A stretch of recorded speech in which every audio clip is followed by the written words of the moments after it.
Hey everybody, welcome back to another episode of Night Call. We are, I believe we're getting pretty close to the end here. I think it's gonna be, we're on night 6, and I think there are seven nights. So with that said, let's hop into it. I'm gonna try and make this episode, not as long as the last one. The last one ran like an hour or something, I think. And I might have said the C word, which is not good on YouTube, but I couldn't find it in editing, so I'm just assuming that I didn't pick it up. I keep fucking clicking through this tab, reading it. I'm not in the night call mindset quite yet. Anyway, we were dreaming, and in the dream, a strange animal, half deer, half seahorse, was trying to kiss you on the mouth. We get up quickly to forget all that. And a few minutes later, we're outside, same as usual, at fucking, night o'clock. And we're just gonna go. Let's go to this fella. It's a say fella. It's probably a lady. It looks like a lady. I would like to maybe just try and pick up some more interesting characters. Tonight. Oh god, I just got another achieve. I discovered 10% of the Passadex, which is like the Pokédex, but for passengers. That's nice. Alright. Whew, alright, let's go. The passenger who sinks into the back seat is one of the hordes of cyclists you almost always hit at red lights. She's a bike courier, the kind who pays no attention to red lights, stop signs, or right-of-ways. She gives you a smile. Holy shit, it's flipping freezing out. You smile. Do we know each other from somewhere? I don't think so. I probably just cut you off with my bike or something. Maybe it was me. Maybe I changed lanes without signaling. You both burst out laughing. She gives you an address. It's for a delivery, but it's too cold. I can't seem to get warm. You start the cab and turn the heat to high. Warm air fills the car. The young woman nods. Thanks, that's exactly what I'm here for. She closes her eyes as if to enjoy the muffled hum of the heater. I hope you don't mind. There's no way I was going to get back on my bike. I left it behind with my colleagues in front of that restaurant. She sighs. I know it's pretty counterproductive, paying for a cab ride to deliver food, but all the warm air. It feels good. How's work? The young woman is struggling to stay awake. Pretty good, though I had a run-in with one of my colleagues tonight. She falters. He's a real know-it-all. Kind of guy who thinks he's been there, done that. The work itself is pretty good, though. In the winter, we do a lot of business. People stay holed up at home like rabbits. I have to say, I understand them. She yawns. I'm warming up, but I sure am tired all of a sudden. She closes her eyes. Sorry, we're already here. You pull up to the address. That was fucking fast. Jesus. Amazing. That's just how I would like every ride to go. So I can make as much money as quickly as possible. Right, back to work. The delivery girl quickly exits the cab, slamming the door behind her. She rings the door of an elegant Parisian building. A moment later, the door cracks open. The courier hands her client a plastic bag with takeout containers inside. She smiles. The door shuts. She rushes over to the cab and flings herself into the back seat. Come on, let's get out of here, fast! You start the cab. Back to the restaurant, please. I left my bike there. Well, that's that. Her phone chirps.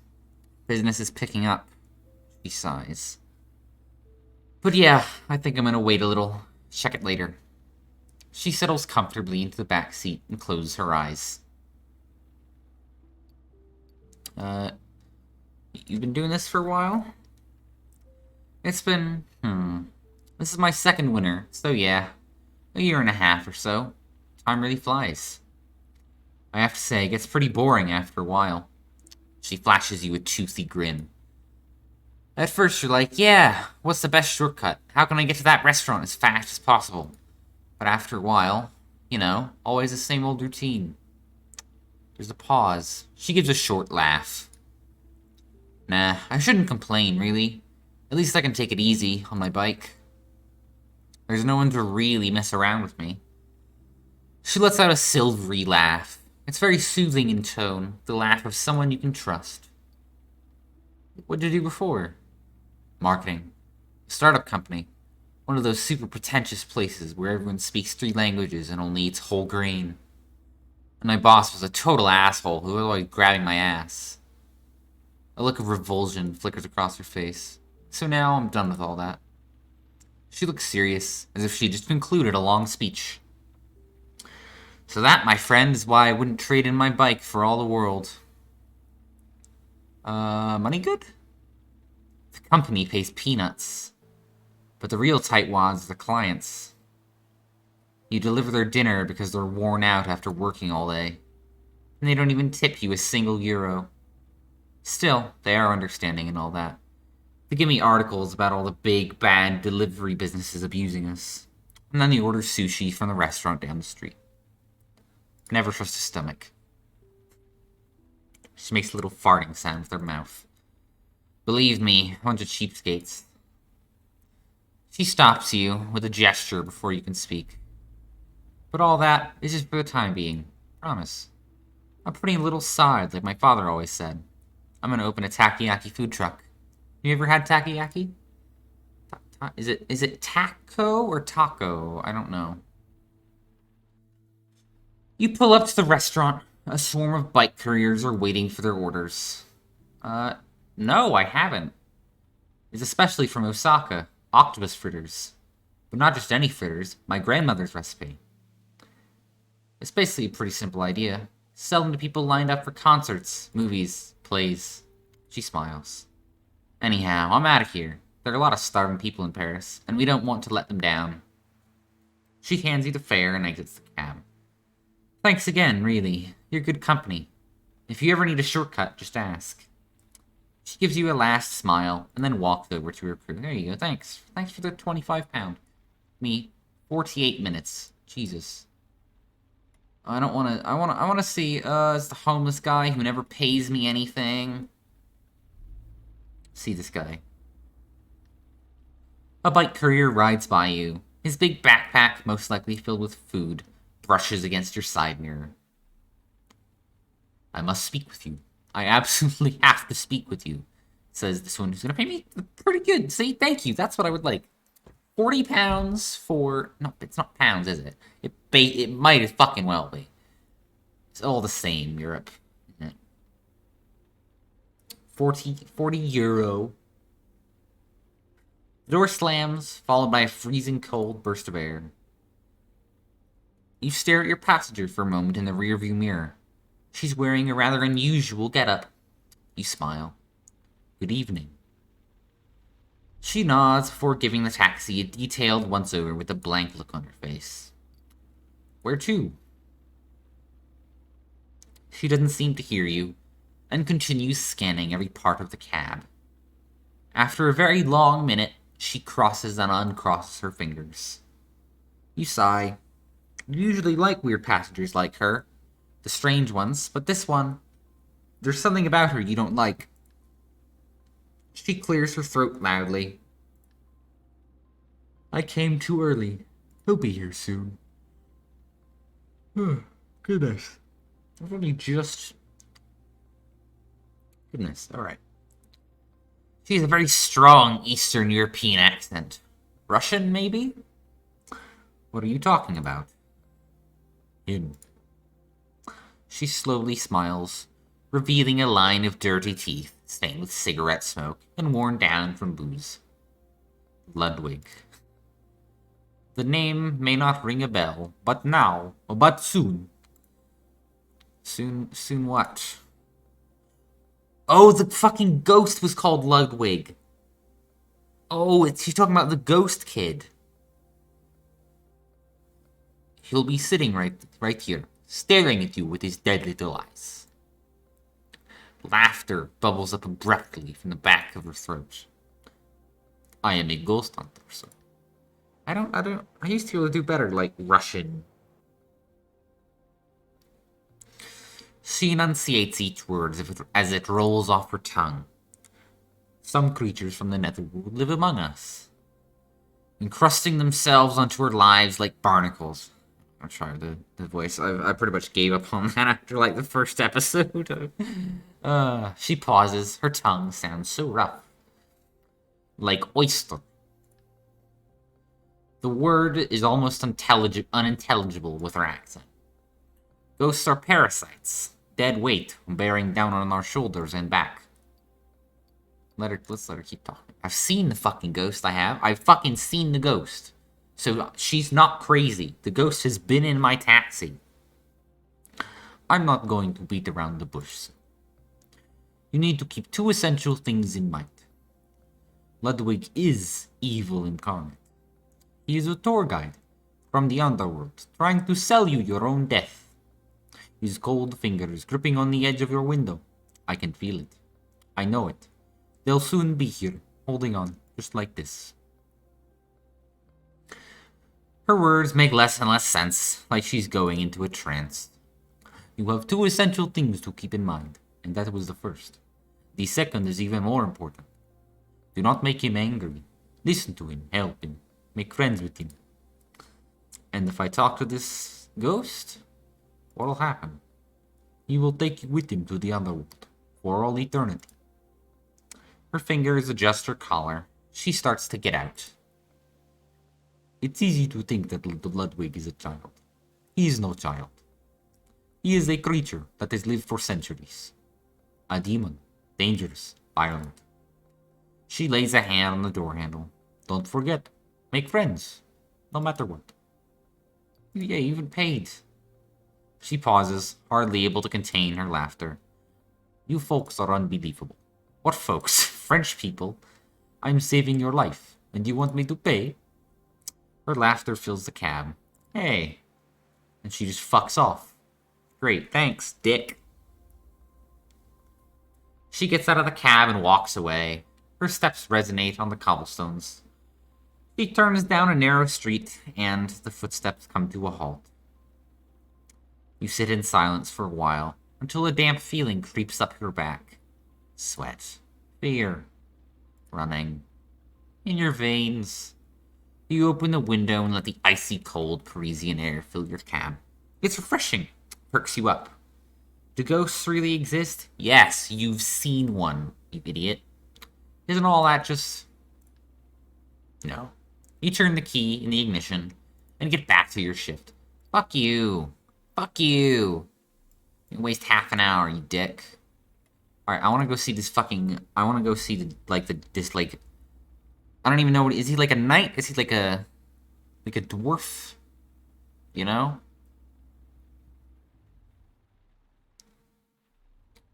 Oh, my good friend.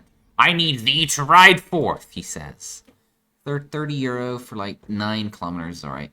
The car door opens. Your passenger enters wearing a rather heavy-looking suit of armor. The plate metal clanks as he settles in. The horns seem dangerously close to the roof. Where goest thou, my lord? The knight recoils a little, perhaps in surprise. Ah! Taketh me not for thy superior, for I beeth lord to none. Yea, I am thy humble servant, just as thou art mine. In sooth, since thou asketh, ride onward, my friend, to Notre Dame, that most noble of Catholic cathedrals. The jewel of the most magnificent city of Lutetia. Ah!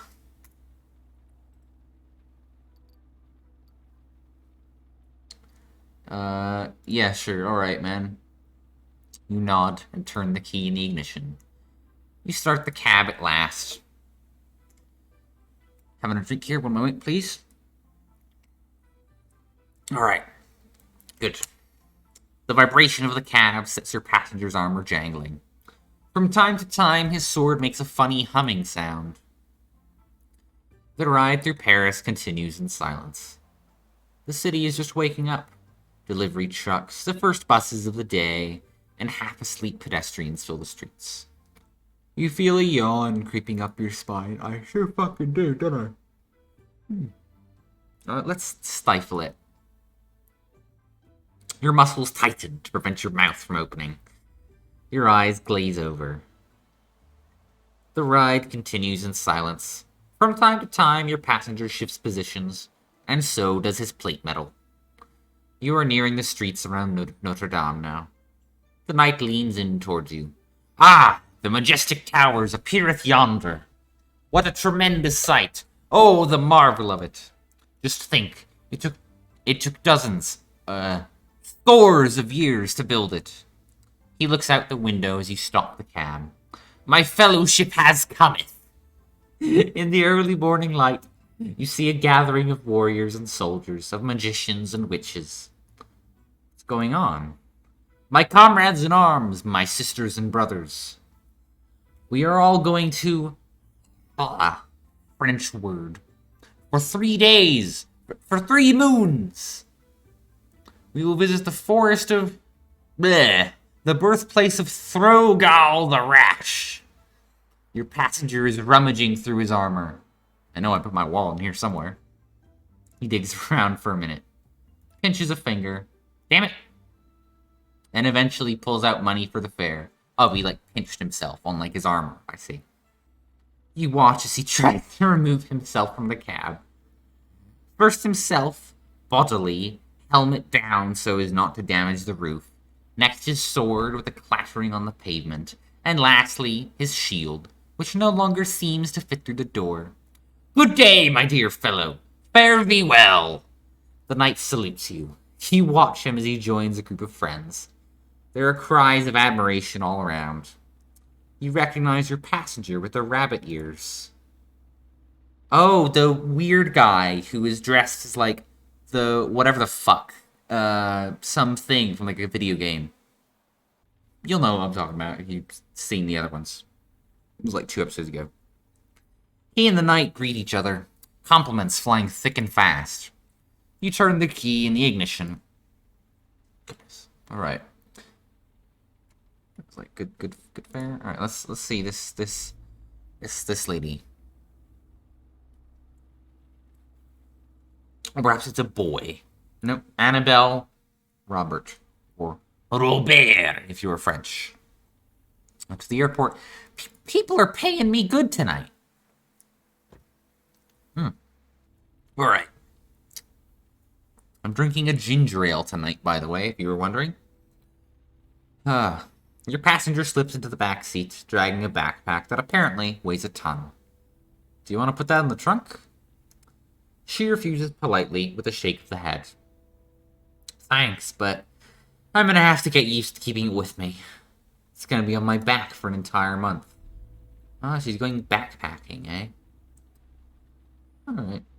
You smile and start the cab. A glance in the rearview mirror.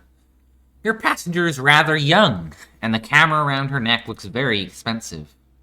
Her backpack, scarf, and clothes are fairly worn.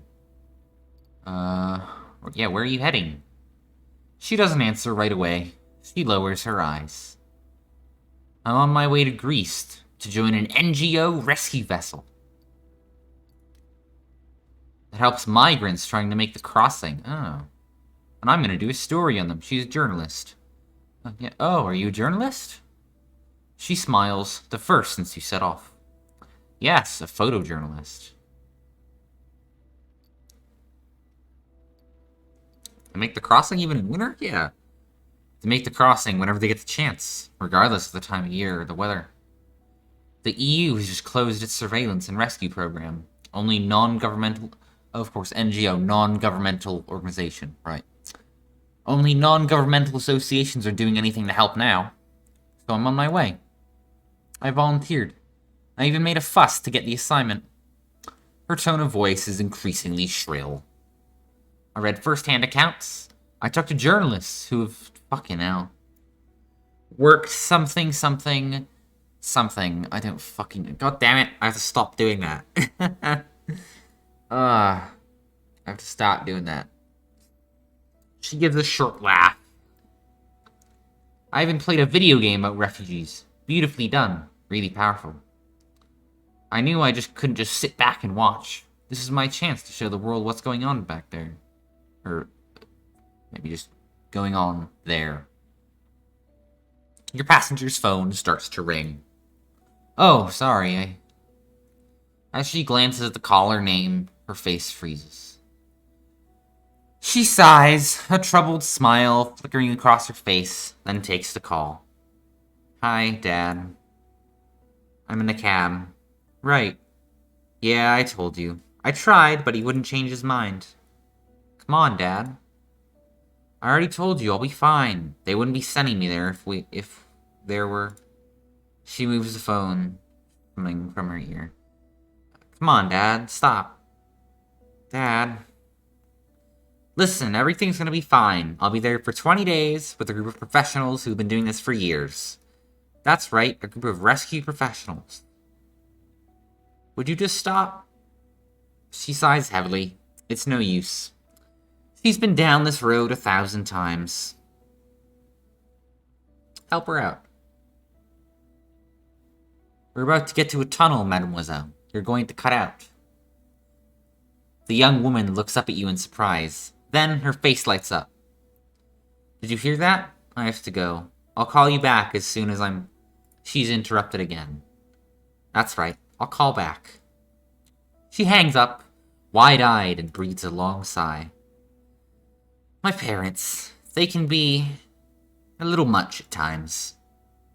She smiles. Anyhow, thanks for jumping in there. You can sense the tension, the wave of frustration and anxiety welling up inside her. Her unhappiness and anxiety are palpable. She closes her eyes, collecting her thoughts, trying to dispel her negative emotions. If only I had a little time. Time for what? Time to do yoga. It really helps me relax. It's an amazing way to unwind, to calm down and release tension. There must be a yoga room somewhere in the airport. We're almost there. Right, of course.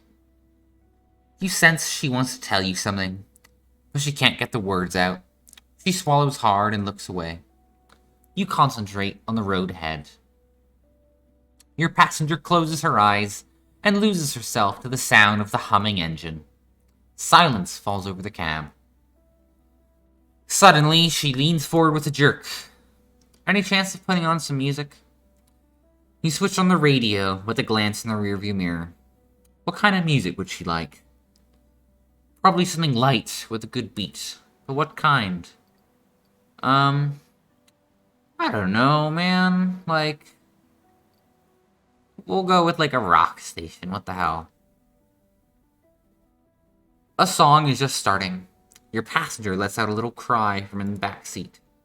I love this band. I saw them in concert last summer. Hey, there we go. Good fucking job. Pick the right fucking station. Good one. Having a drink. Oh my god. This much fucking, like, talking and all that. It fucking does a number on my throat. Really. Oh my god. Alright. Her enthusiasm immediately fades as if a bad memory had come back to her. She clasps her hands together to stop them from shaking. Maybe I did not pick the right station. You want me to change stations? She seems surprised you ask, and sits up a little straighter. No, don't. I'm sorry. What I mean is, I made an important decision at that concert. I decided to leave. He sighs. I was listening to one of their songs. The words go something like, get up, take a stand. Only you can change the world. It made an impression on me. I don't know if it's true or not, but that's what I want to do. Change the world. She smiles.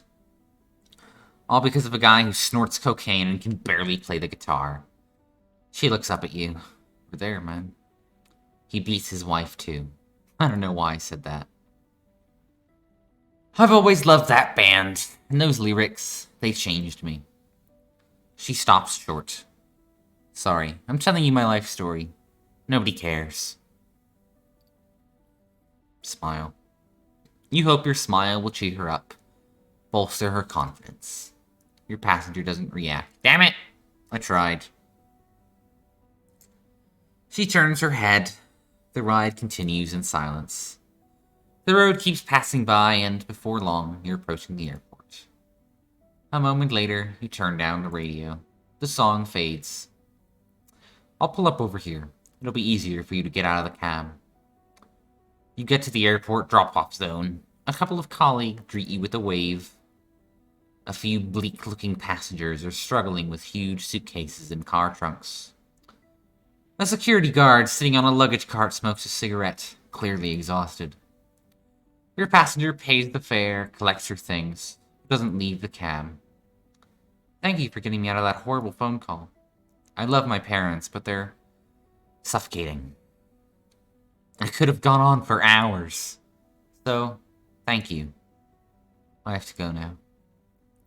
I have the feeling my parents are going to call again. Might as well go in where it's warm and I'm not a disturbance. Take good care of yourself. I will, I promise. She gets out of the cab with all her gear. Your eye follows her as she heads to the terminal. The airport doors close behind her. You sit there a minute or two, all by yourself. There's no one around. May as well head out as soon as possible. That is what I'm fucking talking about. Thank you, ma'am. Mademoiselle, thank you. You are fucking... if this was Uber, I would give you a 5-star rating. Let's go to this guy. Looks a bit interesting. A cigarette. You want a cigarette? Look at that! That's exactly what I'm talking about. Oh, but it's again, like, other side of town. Oh! It takes you a minute to realize the person who just got into your cab is a woman. You hate it when your brain skips a beat, when you misread a face or a scene, and yet... she is in fact a woman with a beard, and a small battered suitcase. Gee, not unhappy to be here. She lets out one of those distinctive sighs, the kind a traveler gives after a long plane ride, then gives you an address in the suburbs. I guess she must be just, like, coming back from a flight. That's 'cause she was near the airport, I guess. Alright. Okay. You start the cab. The road is wide open. No traffic. You glance at your passenger. You got in late. Delayed for hours in New Delhi. I thought we'd never leave. Hope it wasn't too rough. She rolls her eyes. Well, you know, that's the way it goes. No lives lost. And to be perfectly honest, after my travels in India, I was ready for a 3-day flight. Jesus, 3 days! Have you ever been? Shake your head no. That's too bad, it was... She breaks off, searching for the right word. It was incredible, a real experience. She stops short.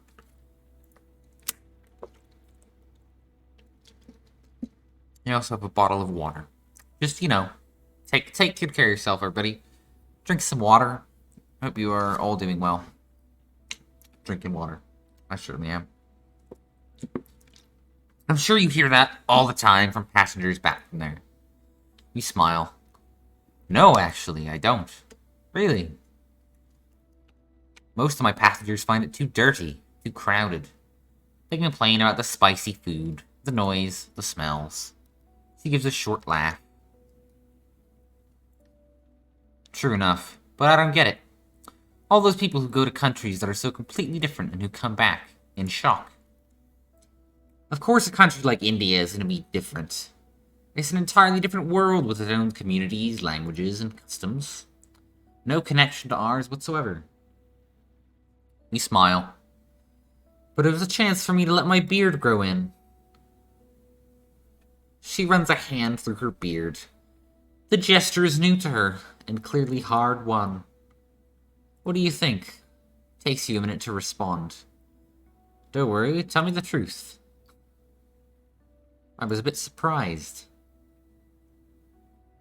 Of course you were. You're practically the first person to see me with it. She pauses. Well, thousands of Indians have, of course.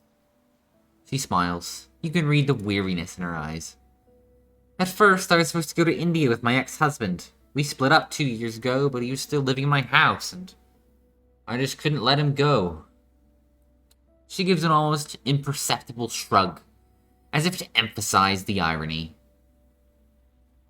We'd always wanted to see India, and we'd never been able to go. We had the kids, and there was school, and then... Anyway. The day we were supposed to leave, he chickened out, and I got on the plane. She spreads her hands with a broad grin. She radiates warmth and good spirits. She'd be the perfect grandmother. Warm, slightly eccentric, ready for adventure. 4 weeks. Delhi, Jaipur, Bombay, Goa. Incredible. Lots of touristy spots. Beaches packed with young people. You're always wondering to yourself, what are they doing here? Do their parents know about this? I left without my overnight kit. It was in my ex-husband's suitcase. It's been growing in for 20 years. For 20 years, I've had to shave, to wax, and apply makeup. For 20 years, I've been avoiding long trips, surprises, unforeseen events. Your passenger's voice is bursting with energy. You can't help but smile. So here I am, growing this very full beard. Anyway, people, they don't give a shit about me except to make fun of me. So I stopped caring. You can't begin to imagine how it feels, not having to shave and to put on makeup every day. You can see the fatigue in her eyes, the exhaustion. Every single day. My children don't know about my beard. They never have. Never saw it before. Never realized. Are you worried? Am I afraid? I suppose I am. A little. But I'm ready. Ready to take the world by storm, to embrace it and not let go. I used to be so... How can I put it? What's the opposite of selfish? Selfless, clearly. I mean, isn't it? Not selfless, not disinterested. I used to be so out of touch with myself, physically. Yes, that's it. I was out of touch with my body, cut off from the real me. She flashes you a smile that instantly fades. Well, it's easy to say that right now, what with the fatigue of traveling and all. But maybe tomorrow, when I see them again. She stops short, as if to compose herself. Anyway, tomorrow is another day, all in good time. You drive down her street. Your passenger glances out the window anxiously. You pull up to her address, a small suburban house, like thousands of others, in need of a fresh coat of paint. Everything alright? There's just one more thing I have to do. I have to kick my husband out, once and for all. She pauses. My ex-husband. He grins and hands you the fare. She lets out a long, happy sigh, then adds energetically. Good luck to you. And remember, keep that smile on your face. She walks away from the taxi, her small suitcase in hand. You drive away, your spirits renewed. That's good. There you go. No tip, but it's whatever. 42 something euro fare is pretty good. Let's pick up Santa Claus. Because he's closest. Yep, see, yeah, time's passed. Alright. This is good though. We're probably gonna get back up into like 300s. What is Santa gonna pay me? Okay, that's fine. Okay, Santa. Your next passenger smells like beer. No, it's even worse. It's like every single fiber of his Santa suit has been soaking in a keg. Come on, dash away. His breath is 96% brandy. Your eyes are starting to sting. I'm parked somewhere near the Champs-Élysées. On shit. The name of the street is... His head is spinning, and he does his best to hang onto the door. Impasse... It'll come back to me. Go ahead, drive. You start driving, and silently wonder how to ask your passenger if he has enough money to cover fare. You glance back at your passenger. He's mumbling to himself, but you can't quite make out what he's saying. Christmas is over, so why is he still dressed up? Even nice evening? Oh, fabulous! A smile spreads across his face. This one is gonna fucking kill my throat. Oh god. And I really needed it. He lowers his voice. He's confiding in you. Just to prepare myself. I can't do it.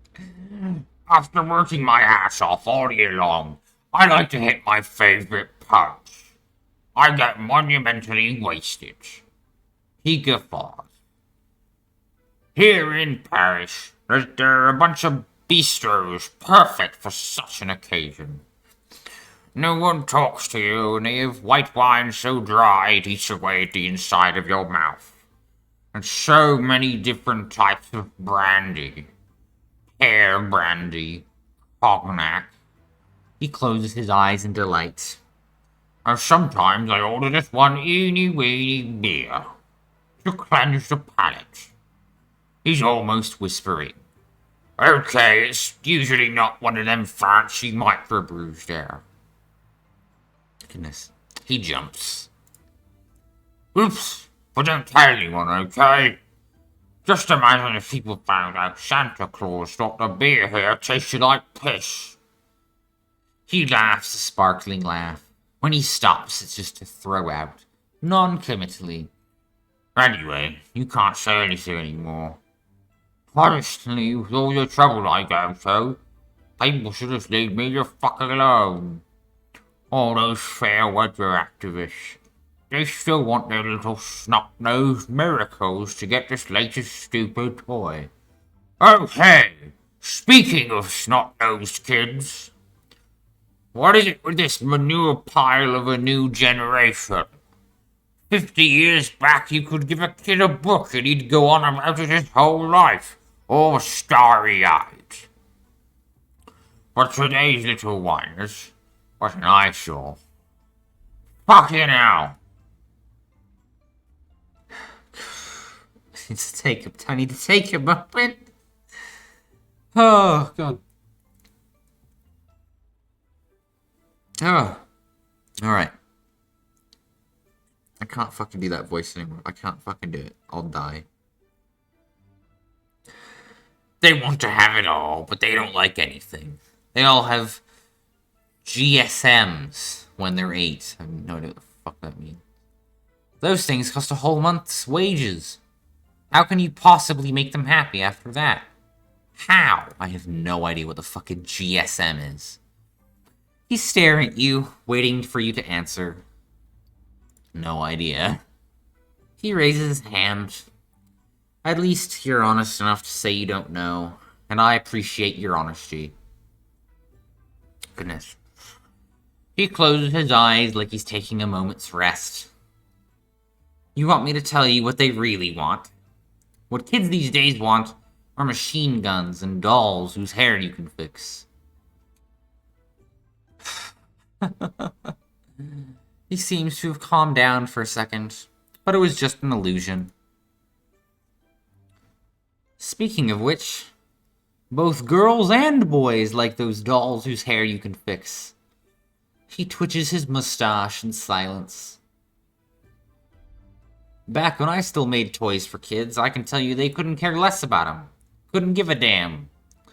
They just wanted to have fun, play, laugh, and forget that their parents were losers.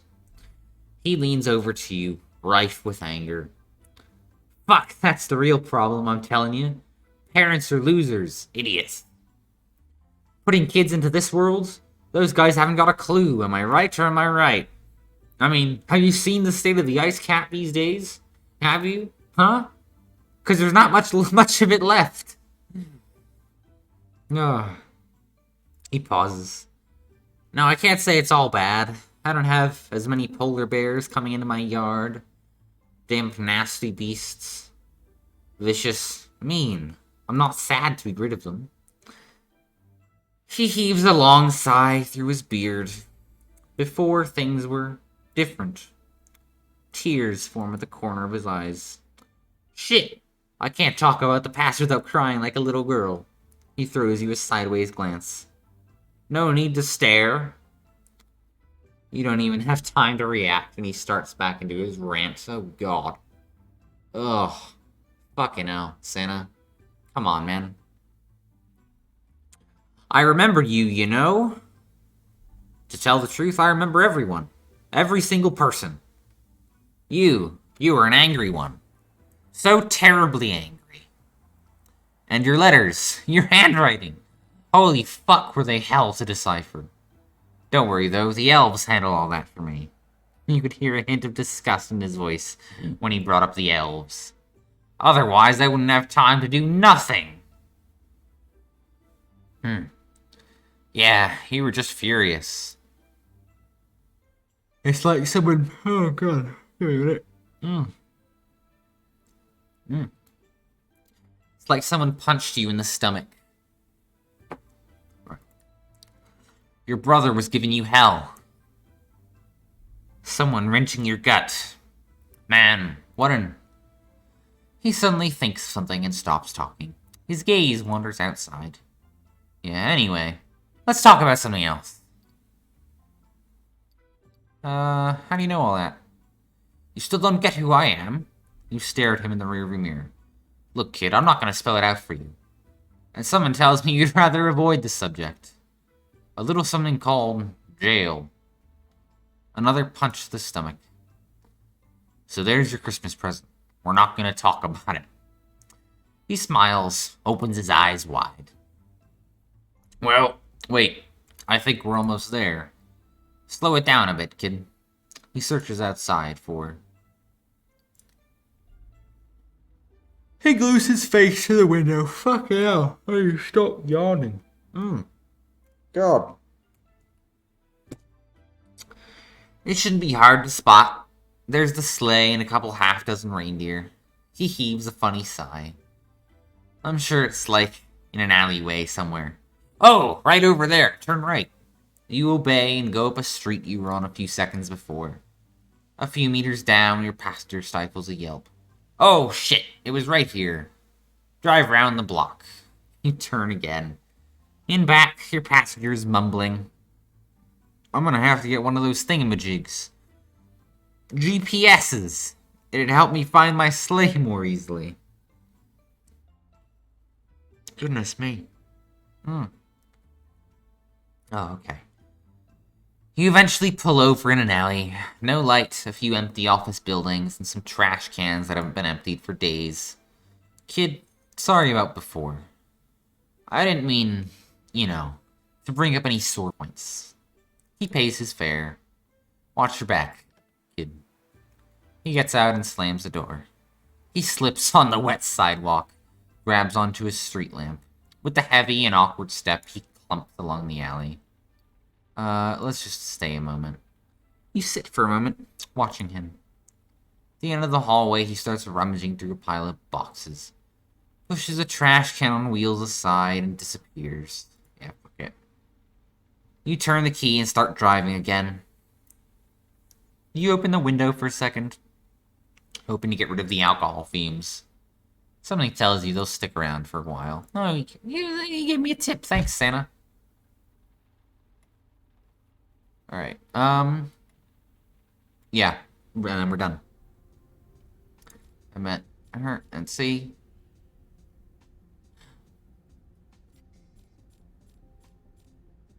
Oh, come on.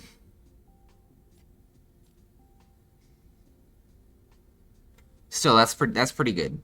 We did not change much in our amount of monies, which, that's good. I like that. You wipe your face. You're starting to feel sleepy. A bus goes by, making the walls shake. You crack your knuckles and get to work. I didn't get anything new. Yeah, I didn't get anything new. So, let's just, make sure. Definitely not this woman. Like, it's not you. It's probably not you. It's one of these two. Right?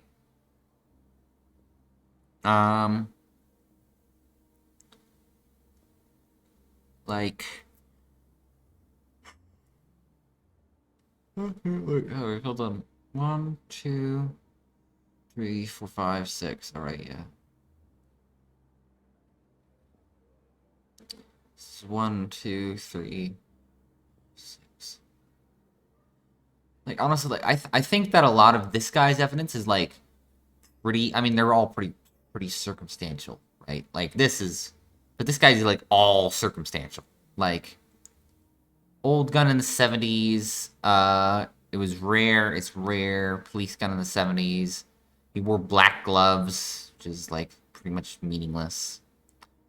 He is less than 1.80 meters tall. And, not part of the police leak, so... Somehow that means it was a cop. But this guy is like, okay, well, you know, he's a cop, and, like I feel like this clue should apply to this guy as well, right? But like, you know, he has like the means, right? He has the means, and he also has the motive, of course. For at least one of these guys, he's motive. Whereas this guy, like, immediately, this guy doesn't really seem to have, like, motive at all. So, yeah. Also, like, sorry, a minute. Um, like, the other night, one of these episodes, we talked, like, a gay, like a, you know, like a gay man, or like a, he was, you know, or like a, fucking, like, a drag queen or something, and, he was talking about, like, how it's not good for them in Paris, apparently. Which I don't think is actually true. I don't think that's... I'm pretty sure France is, like, one of the best countries for gay people. Beside that. But besides that, he's gay, so, like, you know, that's another potential, like, motive to kill some of these people. Right? So... Yeah. That's... I think it's this guy. I'm, like, almost certain it's this guy. If it's this guy, then fuck me. But yeah, alright. The phone rings. You impulsively take a step back. It's the moment of truth. Hello? Ice cold. So? She heaves a long sigh. Oh, is this it? Oh shit, I thought there was one more night. Hold on. Wait, what? She heaves a long sigh. There's no background noise. She must not be at the station. I got a name for you. Perfect. I'm listening. You glance at the wall. The suspects are all lined up. All the evidence. A whole mess of your ideas. Your stomach is in a knot. I don't have to remind you. You cannot get this wrong. I have a meeting in 2 hours with the district attorney and the chief of police. Even the Minister of the Interior will be in a corner of the room somewhere. Obviously, I'm thrilled. Oh, but I certainly don't want to put too much pressure on you. You can almost hear the smirk she must be wearing. You lay the receiver down on the table. Now, you have to decide. And of course, we're gonna go with this guy. We're gonna say it's this fucking guy. Like, yeah. I think it's this guy. You pick the phone back up and explain your choice to Lieutenant Bussett. Oh, man. Why? How? The evidence. Your sources. She listens without saying a word. When you finish talking, she remains silent for just a second too long. You sense she's not convinced. Listen. Are you sure of what you're saying? Because between you told me this morning what you're saying now, something's not right. You're sure this is the suspect you want to pursue? Yes, I'm certain. Okay then. I'll put my guys on it and find a way to make this all more presentable. You take a deep breath. She does the same. I'll call you tonight. Try to get some sleep. She pauses. No way she's gonna hang up on such a positive note. No, she's probably going to. It might be your last night of freedom. She snickers and hangs up. You put the phone down. You might as well be standing in the ice-cold emptiness of outer space. You decide to go to bed. To sleep. Best way to kill time. With a heavy hand, you wipe your tired face, and you think about all the same shit that you think about every fucking night. Yep. Of course. Yep. Just a few hours, it'll be alright. We'll have answers. Busset will have her arrest. Paris will be peaceful again. What about you? What do you do? You shake your head and your mind wanders for a second. Right when you're about to fall asleep, something rubs up against your leg. You prop your head up and just there in the shadows you see a face. It looks like a combination of the faces of all your suspects. You wake with a start, look quickly around you. There's no one there. You lie back down, feeling restless. Oh man. Do I continue this? Do I make this an extra special episode, maybe? If we still have like one more day of work? You open one eye. You had a hard night. Restless. You get the impression you aged 5 years in a matter of hours. You get up quickly. And a few minutes later, you're outside. So this is night 7. This is the final fucking night. Apparently. Oh man. You exit your place and see Busset leaning up against your cab. She waves at you to get in. You get in. A metallic taste creeps into your mouth. You and I had a deal. You nod painfully. The intel you gave me was total crap. Clearly, I should not have trusted you. Her voice suddenly sounds distant and rumbling. You're coming with me to the station, and we're gonna talk about what happens next. Oh, fuck. I fucked up! Shit. Like a storm, a tempest that destroys everything in its path. Everything. Believe me, the DA is dying to meet you. What'll happen next? She'll drag you to the station, blame you for everything. Everyone seems to believe anything she says. All the evidence she has is false. The next day, your face is on the cover of all the newspapers. Your name is on everyone's lips. You are the killer everyone has been waiting for. You're fucked. Fucked. Ah, shit! I fucked it up. I got it wrong. Oh, I don't even get to know who it was? You're kidding. No way. I don't even get to know who it was. Oh, man. Then well, I mean, okay. Tell you what. Here's what I'm going to do. I'm going to leave this episode here, and we will return in the future to this save, and we will see if we can accuse the right person. We'll see. Wow, I can't believe I was wrong. Wow. Okay. Alright. Then maybe it's the other guy. I don't know. I thought that guy had the most compelling evidence, honestly. I don't think it was either of the other two fuckers. I mean, we explicitly got told that it... Excuse me. We explicitly got told that it was not one of them. Ruled him out completely. And then... The other two people, there was, so we ruled out the homeless guy, and then what was left was the defense attorney and the, like, Colombian woman, right? Man. Okay. We'll see, I guess. I'm gonna leave this here. Thank you, everybody, for watching this episode of Night Call. If you enjoyed, leave a like. If you have any, like, tips for me, perhaps, leave a comment. Let me know. Let me know who you think it is, and, you know, how badly did I fuck up? Let me know. Yeah. Thank you.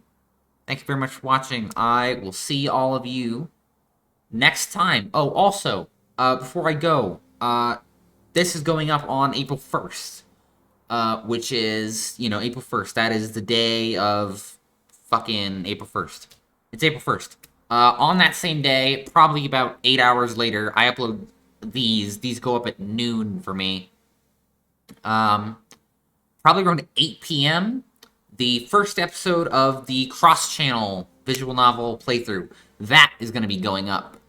So look forward to that. I will set it as a fucking premiere and everything. So if you want, go ahead and watch that. I know nobody watches these goddamn Nightcall videos. I don't care. Cross-channel tonight, 8 p.m. Go check it out. That'll be all. Thank you very much for watching Nightcall, and I will see you guys later today. Bye!